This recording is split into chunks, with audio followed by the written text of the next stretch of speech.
2 number, যিটো নম্বৰত জন্ম হৈছে মহাত্মা গান্ধী, কপিল শৰ্মা, শ্বাহৰুখ খান, সলমান খান আদিৰ দৰে মহান ব্যক্তিসকল। গতিকে আপুনি নিজে ভাবকচোন 2 নম্বৰটো কিমান পাৱাৰফুল। যদি আপোনাৰ জন্ম কোনো মাহৰ 2, 11, 20 আৰু 29 তাৰিখে হৈছে তেনেহ'লে আপোনাৰ মূল নম্বৰ হ'ব 2 আৰু আপুনি চন্দ্ৰদেৱৰ দ্বাৰা প্ৰভাৱিত হ'ব। এইকেইটা তাৰিখত জন্ম হোৱা মানুহৰ মনটো খুব আৰ্টিষ্টিক হয়। যদি আপোনাৰ জন্ম এইকেইটা তাৰিখত হৈছে তেনেহ'লে আপুনি চন্দ্ৰদেৱৰ দ্বাৰা প্ৰভাৱিত হ'ব। আপোনাৰ যদি ডেষ্টিনি নং 2 বা মূল নম্বৰ 2 হয় তেনেহ'লে আপুনি মানুহজন আৰ্টিষ্টিক পাৰ্চনেলিটিৰ হ'ব।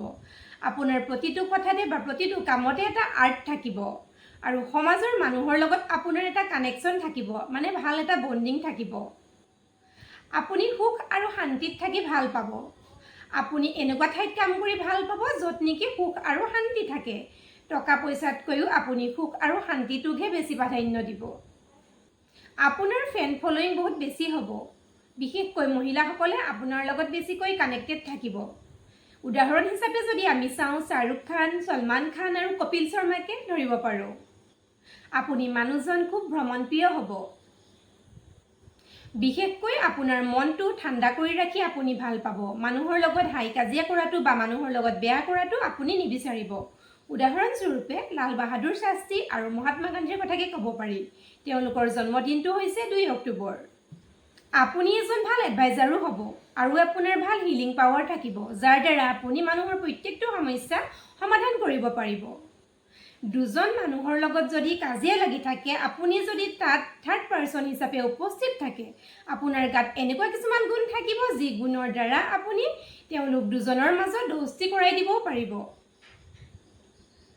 যদি আপোনাৰ ডেষ্টিনি নং বা মূল নম্বৰ 2 হয় তেনেহ'লে আপোনাৰ মনটো খুব চেঞ্চিটিভ হ'ব।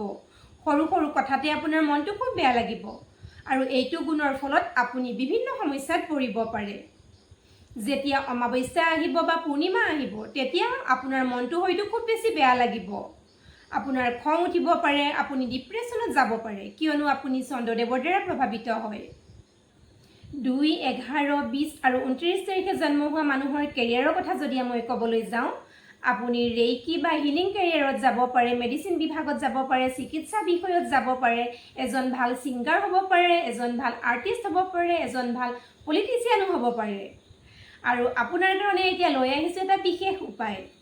আপুনি পানীৰ সৎ ব্যৱহাৰ কৰক আৰু মাতৃস্থানীয় ব্যক্তিক সন্মান কৰক। আপুনি নিশ্চয় সফল হ'ব পাৰিব। ধন্যবাদ।